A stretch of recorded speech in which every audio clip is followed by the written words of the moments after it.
Bienvenue sur Autoplus.fr. Au sommaire, le sable du Dakar et la glace du lac de Madonna di Campiglio, la Pagani C9 Acte 3, l'agenda du Gumball 3000 et une A7 graphée à l'aéroport de Munich.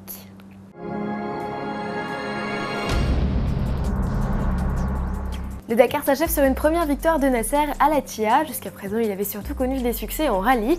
Le pilote Volkswagen devance son coéquipier Giniel de Villiers. Carlos Sainz, principal rival du Qatari durant ses 15 jours de course en Amérique du Sud, monte sur la troisième marche du podium. Volkswagen fait donc carton plein pour la deuxième année consécutive. Enfin, le Français Stéphane Peterhansel termine à la 4e place au volant de son BMW. Changement de décor, direction Madonna di Campiglio dans les montagnes italiennes où s'est déroulé pendant une semaine le congrès annuel des équipes Ferrari F1 et Ducati MotoGP, événement traditionnellement clôturé par une course entre pilotes sur un lac gelé, et à ce petit jeu c'est Fernando Alonso qui a gagné cette année. L'Espagnol s'est d'abord imposé en kart devant son coéquipier Felipe Massa et le pilote moto américain Nicky Hayden. Belle performance de Jules Bianchi qui termine au pied du podium. L'ordre d'arrivée a ensuite été utilisé pour définir la grille de départ de la deuxième course en Fiat 500. Cette fois, bilan Alonso termine en tête devant Hayden et Valentino Rossi, pourtant blessé à l'épaule. Giancarlo Fisichella, plus tôt dans la journée, s'était imposé lors du slalom de ski. Enfin, Luca Badoer a lui fêté une dernière fois son départ de la Scuderia en se mettant au volant de la F60 chaussée pour l'occasion de pneus clous. Le mystère autour de la Pagani C9 ou Voyara, si l'on en croit les rumeurs, se lève peu à peu.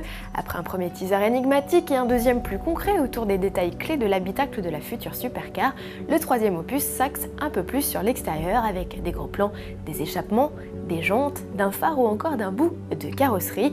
On trépigne d'impatience à l'idée de découvrir ce joujou de visu, mais encore un peu de patience, la sortie officielle de la belle n'est prévue que pour mars au Salon de Genève. En attendant, direction le site deusventi.com où sont publiés tous les teasers. Le calendrier officiel du Gumball 3000 édition 2011 a été dévoilé et le rallye de voitures de luxe fait son retour en France. Les concurrents partiront de Londres le 26 mai, traverseront l'Hexagone pour rejoindre Barcelone le 27. Ils emprunteront ensuite les routes de la côte méditerranéenne pour rejoindre Monaco le 28 et passer le week-end à profiter du Grand Prix de Formule 1. Après Venise, Zagreb et Belgrade, ils termineront leur périple le 1er juin en Turquie. Et les nouveautés sur cette édition sont nombreuses, avec le lancement d'une nouvelle ligne de vêtements, d'un nouveau site internet et d'une application iPhone pour vous faire profiter des vidéos, photos et autres soirées d'excès des richissimes participants.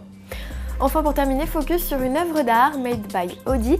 Le constructeur aux 4 anneaux a fait appel au graffeur allemand Oliver Craig pour réaliser une affiche monumentale à l'aéroport de Munich. Une toile blanche de 1200 m² a été installée au-dessus du Terminal 2 et pendant le mois de décembre, petit à petit, les voyageurs ont pu voir naître les courbes de la nouvelle A7 Sportback. L'intégralité de la vidéo est à retrouver sur la chaîne YouTube du constructeur. À demain!